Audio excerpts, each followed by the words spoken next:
Welcome to the another session of the most important idioms and phrases that which we are discussing. You can watch this video in 1.5x speed to save your time. Again, రోజుకి ఒక 10 to 12 complete చేస్తున్నా కూడా just imagine 365 డేస్కి minimum 3000 plus vocabulary అనేది మీరు just spending 5 minutes a day అనేది నేర్చుకుంటారు. This is the power that which we are gaining in an hour period. But yes, ఇంతకంటే ఎక్కువ వొకాబులరీ మధ్యలో ఇంక్లూడ్ చేస్తా. బట్ ఎస్, ఇప్పటికైతే ఇక్కడ నుంచి స్టార్ట్ చేద్దాం. నా ఇక్కడ లాస్ట్ అయిపోయింది. A rolling stone gathers no moss. MOSS, mass. Mass అని అంటే ఇక్కడ పిక్చర్లో ఇచ్చాను చూడండి, ఇదే దిస్ గడ్డి. రైట్, ఈ గడ్డి ఎక్కడైతే ఓపెన్ స్పేసెస్లో ఉంటుందో, ఓపెన్ స్పేసెస్లో మనకు కొద్దిగా పాచి వచ్చి పాచి దానిపైన వాట్ ఇస్ దిస్ ఏమంటాం దాన్ని, గడ్డిలా మొలిచి ఇలా స్ప్రెడ్ అయిపోతుందో దీన్నే మాస్ అంటాం. ఈవెన్ మీరు మామూలుగా నడుస్తున్నప్పుడు ప్యాచెస్గా గడ్డి ఉంటుంది చూడండి, అది కూడా మాస్ అంటాం. Mass is this. నౌ ఇది ఎందుకు చెప్తున్నారు అని అంటే, ఆ rolling stone gathers no mass.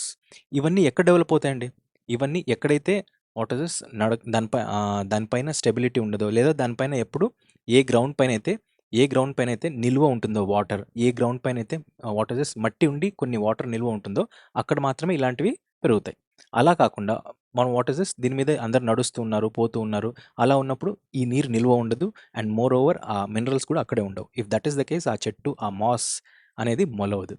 ఆ rolling stone gathers no moss అని అంటే సింపుల్. ఇది ఎప్పుడు యూస్ చేస్తామంటే, ఎవరైనా కానీ ఆ person who is always moving or changing jobs or locations will never accumulate wealth or responsibilities. Simple. దీనికి అర్థం ఏంటి అని అంటే, ఏ పర్సన్ అయినా కానీ వాళ్ళ లొకేషన్ కానీ వాళ్ళ జాబ్స్ కానీ అలా చేంజ్ చేసుకుంటూ పోతూ ఉన్నారనుకోండి, he or she can never accumulate wealth or responsibilities అన్నట్టుగా వీళ్ళు చెప్తున్నారు. అండ్ ఆ ఇడియం యొక్క అర్థం ఇది, కానీ ప్రాక్టికల్గా ఇది అనేది నేను నమ్మను. రైట్. సో ఇది తప్పు. ఎందుకంటే there are many people who are travelling, who are enjoying. And నేను నా గురించి చెప్పట్లా, నార్మల్గా నాకు తెలిసిన వాళ్ళు చాలామంది ఉన్నారు హూ ఆర్ వెరీ అఫ్లుయెంట్. ఆ rolling stone gathers no moss అనే ఈడియంకి అర్థం ఏంటి అని అంటే, ఎవరైతే who is always moving or changing jobs or locations will never accumulate or will not accumulate wealth or responsibilities అని అర్థం. ఓకే. నౌ ఆ సీ చేంజ్, సీ అంటే ఎంత ఉంటుంది? పెద్దది. సో అంత పెద్ద చేంజ్, ఆ profound or a significant transformation or a shift in your anything, capability, life, what ever it is, sports, whichever it is, ఒక సిగ్నిఫికెంట్ కనిపించేలా ఒక షిఫ్ట్ వచ్చిందనుకోండి, then that is a sea change. కొంతమంది ఇంతలాగా ఉంటారు, 3 నెలల్లో చక్మని సన్నగా అయిపోతారు. Wow, what a transformation! ఆ డిఫరెన్స్ అనేది సడన్గా కనిపించేస్తుంది. అంత డిఫరెన్స్, మేజర్ డిఫరెన్స్ని సీ చేంజ్ అని అంటాం. Now a shot in the dark, a guess or an attempt that is unlikely to succeed. అసలు సక్సీడ్ అయ్యేకి చాలా తక్కువ పర్సెంటేజ్ ఉండే అటెంప్ట్ని ఏమంటామంటే అ షాట్ ఇన్ ద డార్క్. చీకట్లో బాణం వేసేది అంటాం, అంతే. చీకట్లో బాణం వేస్తే తగులుతుందా? తగలదుగా. అదే ఆ గెస్ ఆర్ అన్ అటెంప్ట్ ఎలా ఉంటుంది? చీకట్లో బాణం వేస్తే అది సక్సెస్ అయ్యే పర్సెంటేజ్ అనేది చాలా తక్కువ. Unlikely to succeed is what called as a shot in the dark. చీకట్లో బాణం. నెక్స్ట్, రా రా రా రా రా, a storm in a teacup. ఇది మనం చూసాము ఐబీలో అనుకుంటా. Yeah, if I'm not wrong. But yes, ఇది డిస్కస్ చేసాం మనం ఛానల్లో. మళ్ళీ ఇంకొకసారి ఎందుకు? Yes, I complete it fast. Simple. A storm in a teacup అంటే టీ కప్లో తుఫాను. చిన్న చిన్న విషయాలు ఏవైతే నెగ్లెక్ట్ చేయగలమో అలాంటి విషయాల్ని కూడా పెద్ద చేసి, అనవసరంగా పెద్ద చేసేదాన్నే ఆ storm in a tea cup. That's it.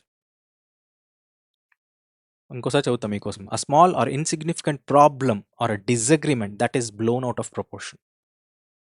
Okay, a wet blanket, someone who spoils the enjoyment or enthusiasm of others, right? వేరే వాళ్ళ ఎంజాయ్మెంట్, వేరే వాళ్ళ ఎంతూజియాజంని వచ్చి ఊ అనేసి ఎవరైతే స్పాయిల్ చేస్తారో ఆ పర్సన్నే వెట్ బ్లాంకెట్ అంటాం. Right.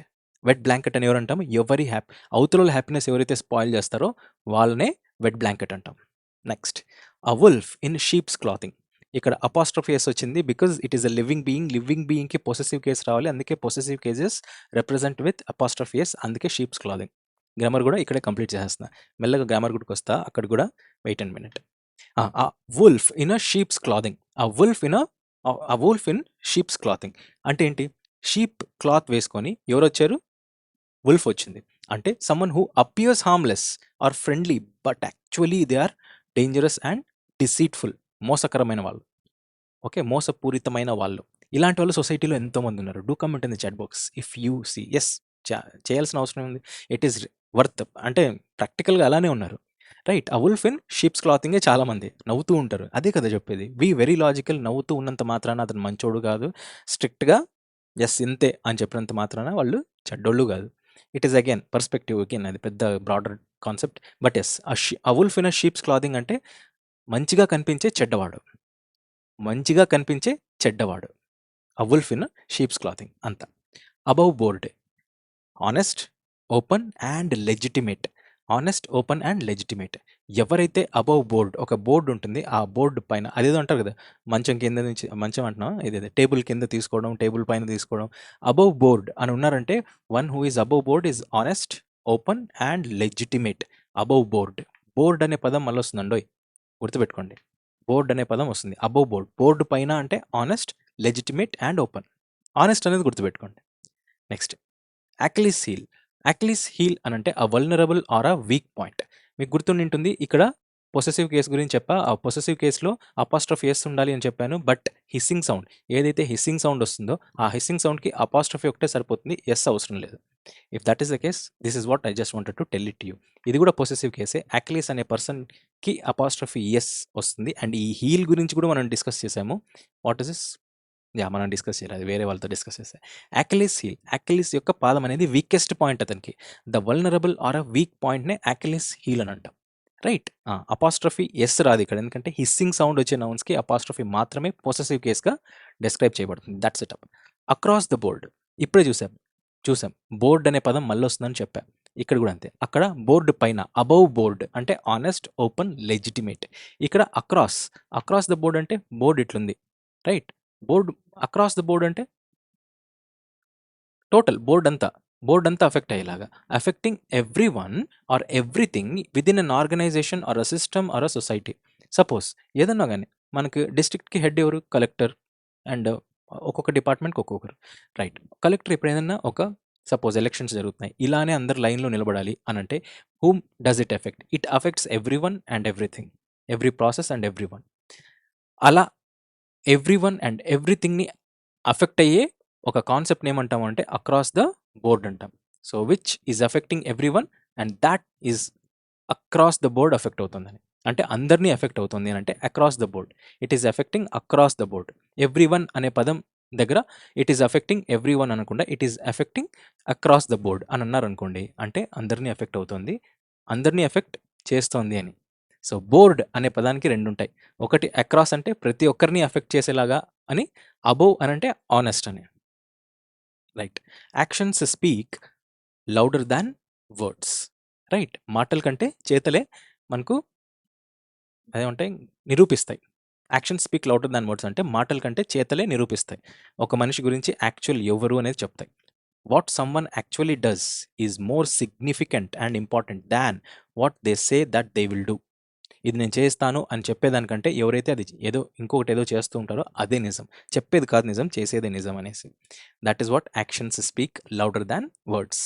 Next one, add fuel to the fire. Fuel, petrol. అగ్గికి పెట్రోల్ వేయడం అంటే add fuel to the fire. కోపంతో ఎవరైనా రగులు పడుతుంటారు అని, అతను మళ్ళీ ఇంకా కోపం తెప్పించారనుకోండి, then you are adding some fuel to the fire. So make a difficult situation worse.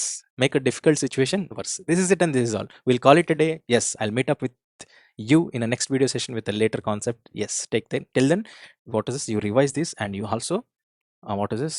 Be very honest to your preparation. మనసు పెట్టి చదవండి. ఇంతకు మించి ఏం చెప్తాం. Good day.